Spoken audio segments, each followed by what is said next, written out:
जैसा कि आपने मेरा आज का टॉपिक देखा है, टाइटल में लिखा हुआ है कि सब्जा सीड आपके घर में ही है।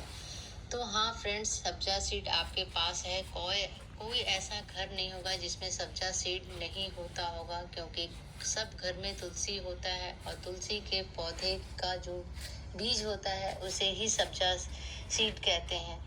पर तुलसी का मतलब ये नहीं कि सिर्फ हमारा जो इंडियन तुलसी होता है, रामा तुलसी, श्यामा तुलसी, उसी के बीज को कहते हैं। जितने भी तुलसी के प्लांट की वैरायटी है, जैसे कपूर तुलसी हो गया, वन तुलसी हो गया, मरुआ तुलसी हो गया, वेजिल हो गया, ये सब जितने भी होते हैं सारे बीज को ही हम सब्जा कहते हैं। बस साइज में थोड़ा डिफरेंस होते हैं। सबसे अच्छा बीज जो है बेजिल का निकलता है, सबसे बड़ा और हेल्दी होता है, क्योंकि इसकी पत्तियां भी सबसे बड़ी होती हैं, इसके बीज भी सबसे बड़े होते हैं। बाकी के जितने भी तुलसी के प्लांट के बीज निकलते हैं वो थोड़े छोटे छोटे होते हैं, लेकिन सारे ही बीज सब्जा ही कहलाते हैं। कुछ लोग सब्जा और चिया सीड में कंफ्यूज हो जाते हैं, लेकिन ये दोनों अलग चीज है। चिया सीड हमारा इंडिया का नहीं है। चिया सीड जो है, चिया एक प्लांट होता है, उसका होता है। हाँ, पर इंडिया में इसे भी लगाया जा सकता है, क्योंकि अगर आप इसके बीज को मार्केट से खरीद के लाते हैं और आप जर्मिनेट करते हैं तो आसानी से उसका पौधा बन जाता है। फ्रूटिंग की कोई गारंटी नहीं बताऊंगी आपको, क्योंकि फ्रूटिंग का भी मैं नहीं पता मुझे। तो जी उसके आप स्प्राउट बना के खा सकते हैं चिया सीड को, या फिर उसे आप माइक्रो ग्रीन बना के खा सकते हैं। सब्जा सीड के साथ भी सेम किया जा सकता है, लेकिन फिर भी दोनों में काफ़ी डिफरेंसेस है। दोनों ही सुपर फूड कहलाता है, बट फिर भी दोनों अलग है, क्योंकि सब्जा जो है काफ़ी जल्दी ये एब्जॉर्ब कर लेता है वाटर को, और बहुत जल्दी फूल जाता है और बहुत जल्दी डाइजेस्ट हो जाता है।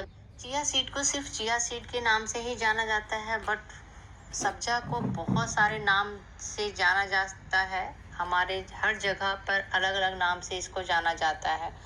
अगर आप एक पौधा आप लगाते हैं और बड़े से गमले में लगा देते हैं तो आपको बहुत सारे इससे सब्जा सीड मिल सकते हैं।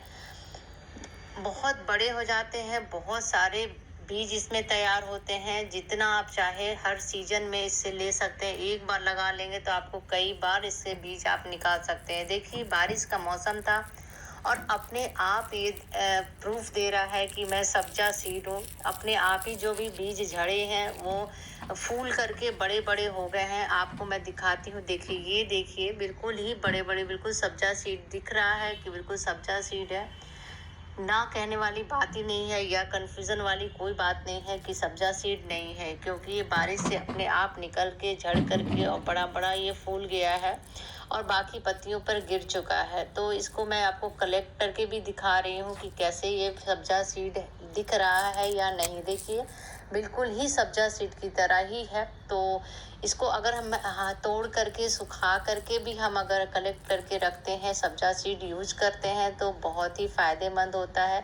बहुत सारा इकट्ठा हो जाता है। अभी तो मुझे ज़्यादा नहीं मिल पाएगा और ना ही मैं ये यूज करूँगी। इसको ये यूज करने के लिए नहीं है, सिर्फ दिखाने के लिए मैं आपको दिखा रही हूँ कितना सारा। देखिए, इतना सारा कलेक्ट किया है मैंने।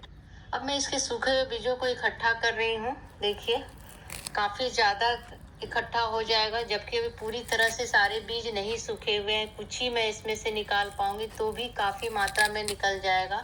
थोड़े थोड़े दिन पे इकट्ठा करती रहूंगी और फ्रेश निकालती रहूंगी और फ्रेश यूज करती रहूंगी। देखिए, अभी पूरी तरह से सारी सीड्स ड्राई नहीं हुए हैं, इसमें से कुछ ही सीड ड्राई हुए हैं, तो उनको ड्राई वाले को निकालूंगी और उसके सीड निकाल करके आपको दिखाती हूँ।